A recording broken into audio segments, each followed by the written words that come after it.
Présentation du projet de loi de finances de l'exercice budgétaire 2025 en RDC, honorable Marcel Zouma plaide pour la réhabilitation des infrastructures routières et ferroviaires de Ouélé. C'est à l'issue de la présentation du projet de loi de finances pour l'exercice budgétaire 2025 par la première ministre Judith Suminwa devant l'Assemblée nationale ce jeudi 31 octobre 2024 que le député national élu du territoire de Bondo dans la province du Bas-Ouélé, le Sa Majesté Marcel Zouma a fait part de l'impraticabilité des routes nationales et d'autres infrastructures avant de plaider pour leur amélioration. Dans son allocution, cet élu de Bondo a porté haut la situation des routes nationales numéro 4 dans sa partie Kisangani, Bouta et Bondo-Ndou avant d'appeler le ministre des ITPR et du développement rural et celui de transport et voie de communication à mettre toutes les machines en place pour résoudre cette situation au truchement de la première ministre. Le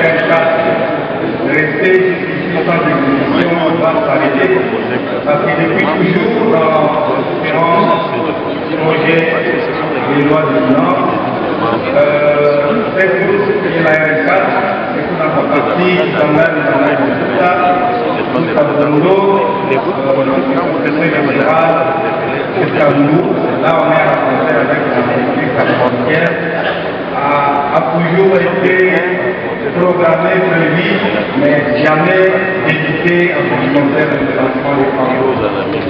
Outre les infrastructures routières de desserte agricole, l'honorable Marcel Zouma a plaidé pour la poursuite et l'achèvement de la réhabilitation des bâtiments et d'autres infrastructures publiques déjà entamées dans le projet de loi de finances pour l'exercice budgétaire. Encore au ministre des Transports et voies de communication, l'élu de Bondo plaide pour la réhabilitation des chemins de fer des Ouélé qui forment un réseau de chemins de fer à voie étroite au nord-est du Congo, mais aussi de l'aéroport Zenga qui compte parmi les vieux aéroports du pays, mais en urgence d'une dotation des camions anti-incendie. Et là, je voulais parler du ministre des Transports et de la Communication, par le biais de Madame la Première ministre, je voulais parler sur le transport. Parce que dans le programme d'investissement public, à la page 51, l'acquisition du crédit d'incendie pour les aéroports de Bouta. Nous avons un bel aéroport à Bouta et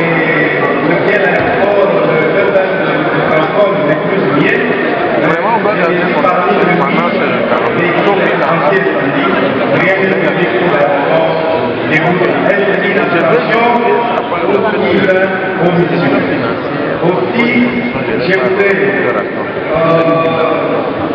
Notons que cette intervention du député national Marcel Zouma entre dans le cadre du travail des élus du peuple, consistant à cerner les situations préoccupantes de leur électorat, les présenter pour d'éventuelles solutions. Pendant plus de 50 minutes, Madame la Première ministre Judith Suminwa a présenté aux élus du peuple le projet de loi budgétaire pour l'exercice 2025 qui s'élève à environ 49 milliards de francs congolais, soit environ 18 milliards de dollars américains, un accroissement supérieur à 21,6% par rapport au budget de l'exercice 2024. La chef de l'exécutif national a fait savoir qu'une attention particulière a été accordée aux investissements dans les provinces. Il s'y est de signaler que le projet de loi de finances pour l'exercice budgétaire 2024, présenté par la première ministre Judith Suminwa devant l'Assemblée nationale, a été déclaré recevable par les élus du peuple.